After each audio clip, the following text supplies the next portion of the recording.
Hello everybody, welcome back once more to Lucid9. I'm TheOutbackAl. I'm hot for justice. I'm Yin&Jung. And I'm Chewy-Doo. And it's time for a duet. Alright. Let's do this.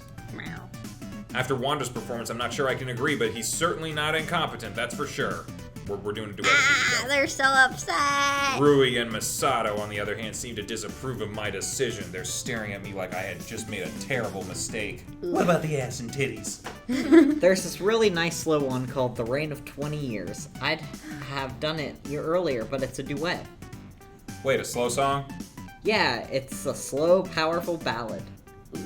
I'm looking forward to hearing this. Oh crap. If I'd known this would have happened, I would have picked Wanda. I can't sing slow songs. Nevertheless, Yahiko starts the song, which is hailed by an elegant piano intro. Oh, jeez. At least the last one I could scream. Just do it. Just do it. No, it doesn't matter. Oh, the campfire is a-glowing. I started singing a Christmas song. No, that there. might actually be it. Oh, the campfire is a-glowing. The clouds brew in the sky.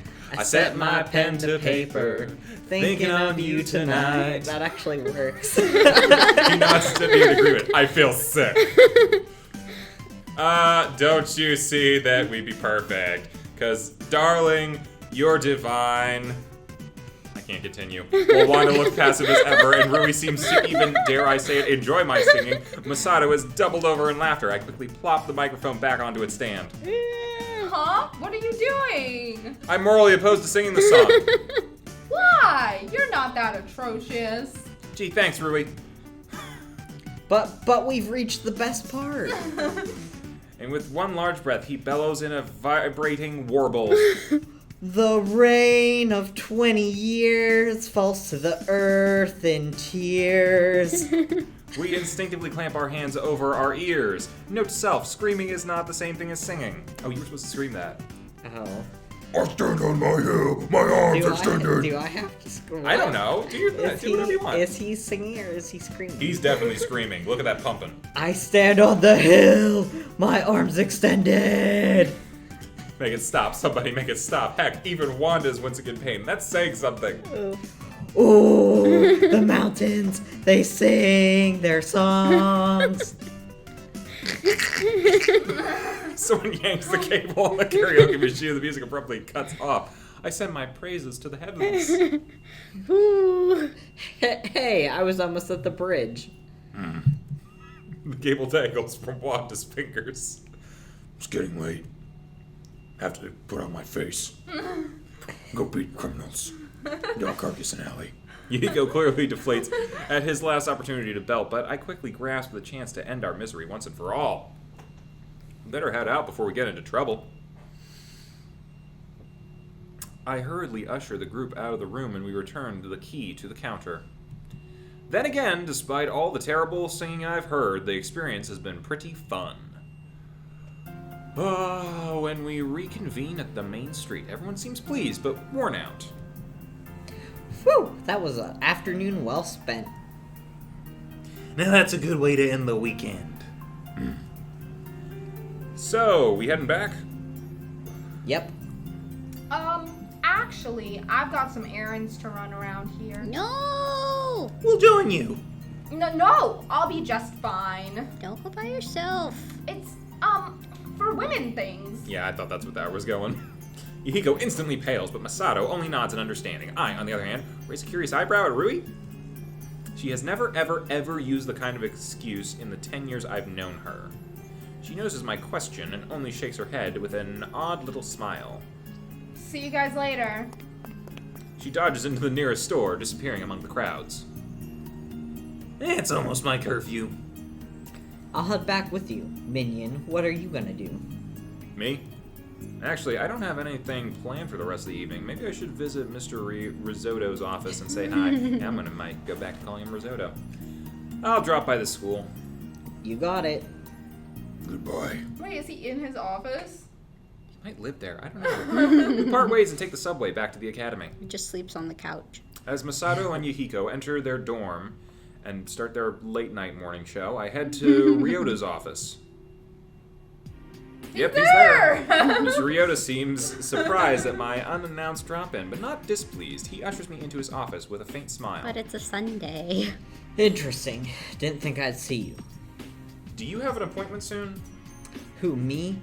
Nah, I'm pretty much a free bird after I verify curfew. Why do you get paid again? Hey, you clearly don't know how difficult my job is.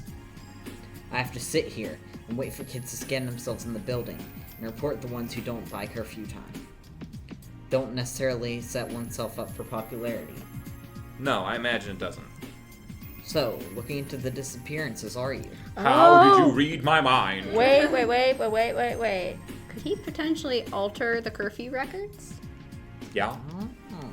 I mentioned before that he was probably the murderer, didn't Yeah. I? To be fair, I've said that everyone was the murderer. I'm surprised it is a cute observation, but I really shouldn't be. Mr. Risotto has proven that he's intelligent, even if his attitude needs a little work. I noticed the detective was with you yesterday. You know, on the roof. Does that mean you're gonna stop me? If the school has something to hide, then Mr. Ryota would be the one tasked to stop me. Ha! Now why would I do that? What? Look, kid, there's a lot of security around the school. Lots of regulations, privacy contracts, anything you can think of and beyond. As faculty, I can't share any personal information on the students or I get in massive trouble. But there's some stuff that you really need to know. People's lives are on the line. Lives? Don't act dumb on me. You must have figured out by now that there are murders. I had a hunch, but when he says it so flatly, I lose my breath. 3 students who had once lived normal lives full of homework and social drama and extracurricular activities were now gone. The reality of it seems very cold and bleak. So what are you saying? Doesn't it really bother you, kid? Murders are happening, but no one's telling the public. They're just mysterious disappearances that are blamed on a bunch of trees. Well, it does suck, but the government has always hidden all kinds of things from the public. You're saying that you're okay with that? What if the next disappearance is me, or Masato, or Rui? I can't answer. Just this morning, I was stricken senseless at the mere thought that Rui was the next disappearance. I'd even boarded a bus and gone all the way to Samu Forest. I'd completely lost all rational thought. You're right, but what are you saying? All I'm getting is that I need to know stuff that you can't tell me. I'm not allowed to tell you. That doesn't mean I can't. Do you get what I'm saying? You get what I'm putting down? Get what I mean? You get what I'm saying? I feel you, bro. Boy. It means that he wants to save people, but he could lose his livelihood. Sharing confidential information won't just result in a pink slip. He could be blacklisted from every future job. He's trusting all that on me. I wouldn't. The world's most serious NDA. Will you sign it? I appear to have this trend of making dangerous agreements recently, so sure. Mr. Risotto's shoulders dropped just slightly, relaxed of a tension that I hadn't sensed. Of course, all the burden is on him. If I break my promise, he'll be the one to pay. Or if someone overhears, he'll be the one to pay. And better take him seriously. So what do I need to know? There's a weird trend in the victims that I thought you should know. I'm guessing there's a reason why you're not informing the police. Hey, you got me. Because it's you! What exactly does that mean? The police are our best bet of catching this killer. What could I do compared to them? And what is this weird trend? Give me a moment. He reaches into his drawer for his faculty tablet, tapping rapidly on its surface. A moment of waiting passes before he gracefully bangs it on the table. God, I hate computers. But we'd all be dead without them. He continues on. The distant look in his eyes clearly shows that he's thinking of a fonder time. You know what was great? My desktop iPair. I mean, that was the best. Is this iCarly? iPair? There's an everything. Stable, awesome, and a killer roll of the fan. You guys don't know how satisfying it is to hear your computer work to keep itself cool. Yeah, but it messes up your recording audio. That's kind of weird. No casual user has desktops anymore. Oh, and Acon phones. Man, phones these days break if you breathe on them wrong. Icon phones, they could probably survive a nuclear blast. And there we go, finally working. He punches rapidly at the tablet screen, then, apparently satisfied, settles back into his chair. What an old man. Let me browse through for a quick refresher. As his eyes rove over the screen, his mouth settles into a thin, disturbed line. Right. You know how the entry student application to the academy requires a psychological analysis by a qualified physician? Yes. I.e. you? Yeah, another security measure, isn't it? Let me read this and see what you think. Midori Mino. The first disappearance. Chronic social anxiety. Suspected autism. She was an artist. Holed up a lot in her room, but she made the most beautiful paintings. Toma Hayashi. The second disappearance. Always out in the party scene. Kind of a screwed up kid, to be honest. He was always causing trouble to get some attention. Had to slap him on the wrist for a few times for vandalism. He was practically Michelangelo when it came to drawing the lower half of the male body. Ah, dick guy. Thanks, I totally needed to know that. Akane Tsukino's the third victim. She's a really sad story. Had a lot of potential. That name still sounds familiar. She was the vice president of the student council and the star of the badminton club. She just accepted a special internship at Lemnis Gate, too. That sounds like a lot for one person to handle.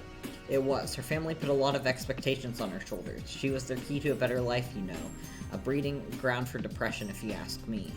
Scholarship winner? And she had a boyfriend. How's that? Crazy.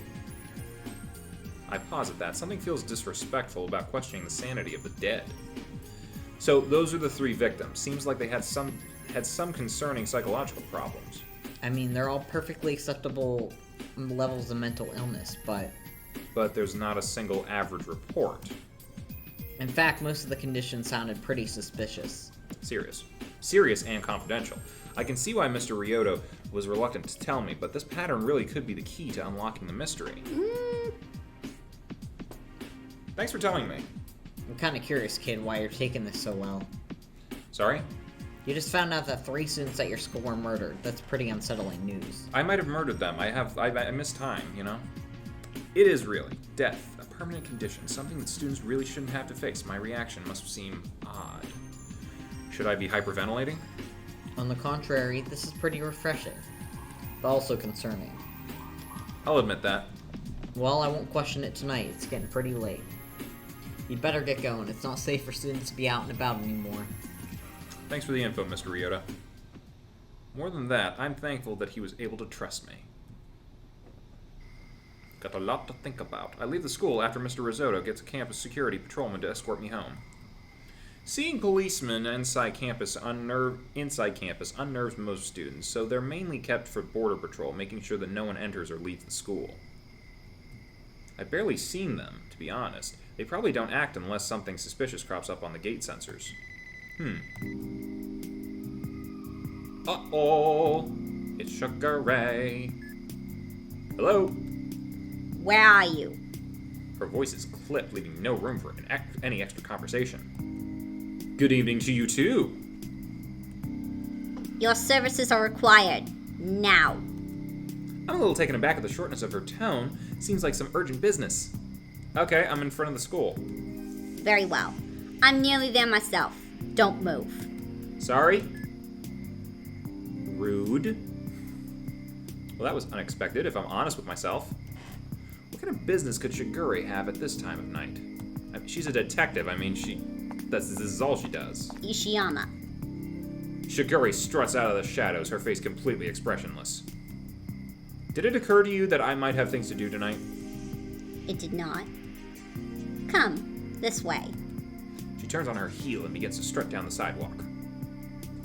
We travel in complete silence, definitely at first. I'm only able to bear it for around 10 minutes before things get too uncomfortable.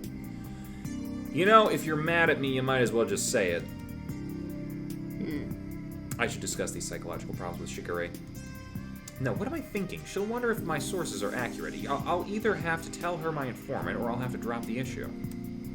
And knowing Shigure, if I don't give her the identity of my informant, she'll figure him out eventually. Oh, we're in the shady part of town. Hey, maybe we'll run into Wanda beating up a criminal. Shigure takes a turn into an area that I instantly recognize, for better or for worse. Nothing is as welcoming as the smell of rotting litter, cigarettes, and traces of burning drugs. I cover my face with my sleeve in a vain attempt to block out the foul smell. Isn't this District 6? Don't tell me. You're giving me another test, aren't you? Ellipses. A quiet Shiguri is far more unnerving than an abusive one. I almost miss her canon of verbal assault. We have arrived. She gestures to a large, beaten-down apartment complex before us. The dilapidated building and littered streets around us don't do wonders for this district's notoriety, that's for sure. What are we here for? An inkling in the back of my mind whispers, to kill you without anyone seeing, but I shove it into some crevice of my brain. Shiguri withdraws a simple index card from her jacket pocket, showing it to me. This. There are only 3 numbers written on it. 338.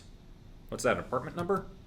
She only nods. I follow her down the path between the apartments, surreptitiously glancing around for any signs of suspicious figures. Meet me. This is definitely not my idea of a vacationing spot, that's for sure. Finally, Shiguri comes to a short stop in front of the door with the number 338 emblazoned on it. She clears her throat for a second, takes a deep breath, and knocks lightly thrice. Give me a minute. Oh, go away, I'm doing the dishes!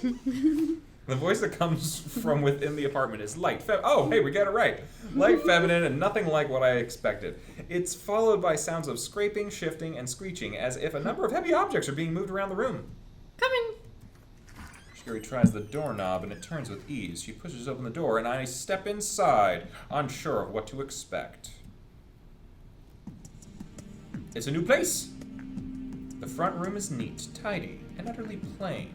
The only messy feature is a few cushions scattered idly around the floor, topped with several popular magazines. Well, if it isn't the great detective herself. Oh, wait. Who's this? That's me. Oh. Go ahead. Wait, who are you? The voice. Do you remember? I think this might be Elizabeth's friend. Ah. Isn't that her face? Maybe. Or Go could- for it. If you because feel like it. she shoves her hands in her pockets. Hey, if you feel like, yeah, go for it. My attention turns to the large couch near the center of the room upon which lounges a small framed girl. Her clothes are edgy but neat.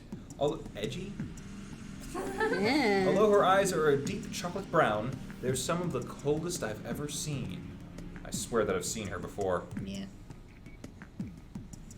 Yeah, go ahead, you can do it. What was the voice? Oh, that's me. Yeah.